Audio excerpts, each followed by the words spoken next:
Hello കൂട്ടുകാരെ, നമ്മളൊരു കാര്യം ശ്രദ്ധിക്കുക. ഇവിടെ കുറേ രാഷ്ട്രീയക്കാരുണ്ട്.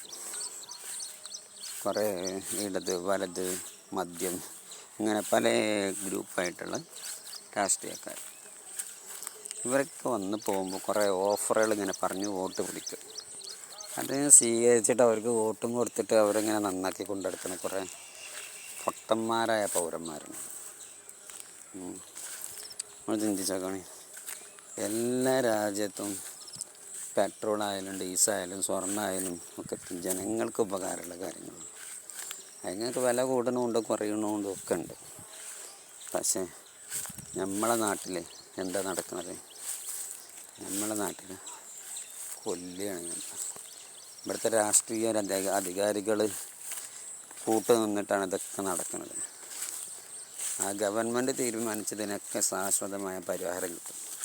നമുക്കേറെ വേണ്ടത് ഇവിടുത്തെ ആരോഗ്യ മേഖലയിലുള്ള ഇവിടുത്തെ ഹോസ്പിറ്റൽ ചെലവുകൾ ചുരുങ്ങിക്കിട്ടണം.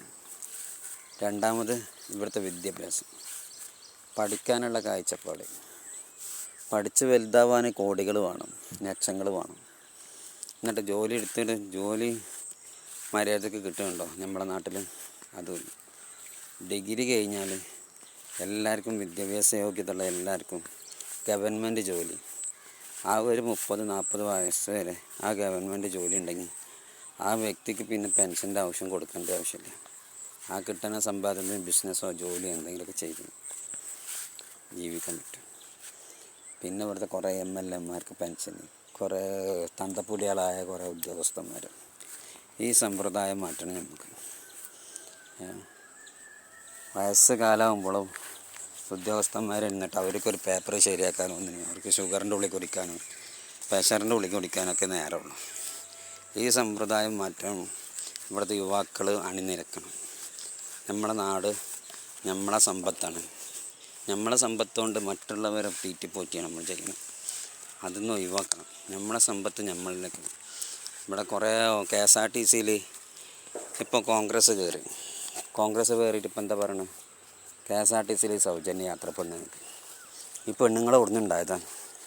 നമ്മൾ വിമർശിക്കല്ല.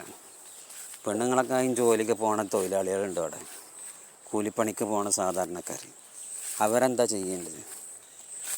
ഒരു നേരത്തെ പെരയിലിരിക്കണ പെണ്ണുങ്ങൾക്ക് പൈസ ഒപ്പിച്ചാൻ, ചുരിദാർ വാങ്ങാൻ, കൺമഷി വാങ്ങാൻ, ഐഷാഡ് വാങ്ങാൻ, ഇതിനൊക്കെയുള്ള കായ് ഉണ്ടാക്കുന്നത് ഇവിടുത്തെ ആണുങ്ങളാണ്. 90% ആണുങ്ങളാണ് അവിടെ കഷ്ടപ്പെടുന്നത്. ആ ആണുങ്ങൾക്കൊരു ഓഫറും ഇല്ല. അവർക്ക് നല്ല KSRTC-യിൽ സൗജന്യ യാത്ര പെണ്ണുങ്ങൾക്ക് കൊടുത്താൽ എന്നാൽ പിന്നെ KSRTC മാത്രം അവർ കണ്ട് വാങ്ങിക്കൊടുത്താൽ പോരാ? ലിമിറ്റില്ലേ, പരിധിയില്ല. എന്തെങ്കിലുമൊക്കെ വോട്ട് കിട്ടാൻ വേണ്ടി ജനങ്ങളുടെ ഇടയിൽ ഉണ്ടാക്കുന്ന പൊട്ടത്തരങ്ങൾ.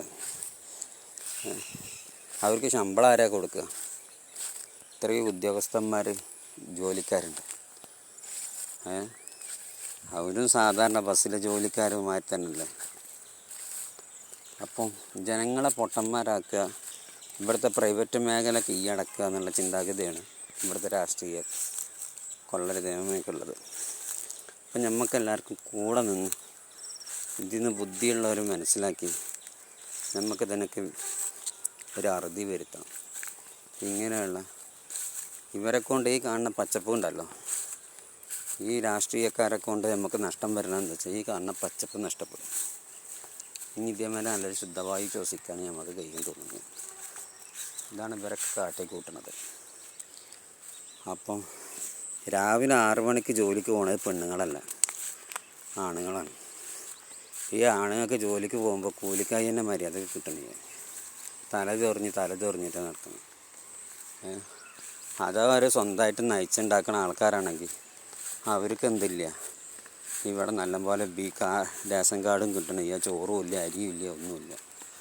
ചെങ്ങന്മാരെ ഈ 1200 കിട്ടുന്നുണ്ടെങ്കിൽ അതിൻ്റെ പകുതി പൈസയോളം നിങ്ങൾ തരുന്ന റേഷൻ വീട്ടിൽ അരിയും ചോറും തിന്നണതുകൊണ്ട് ഹോസ്പിറ്റലിൽ കൊടുക്കാനുള്ളൂ.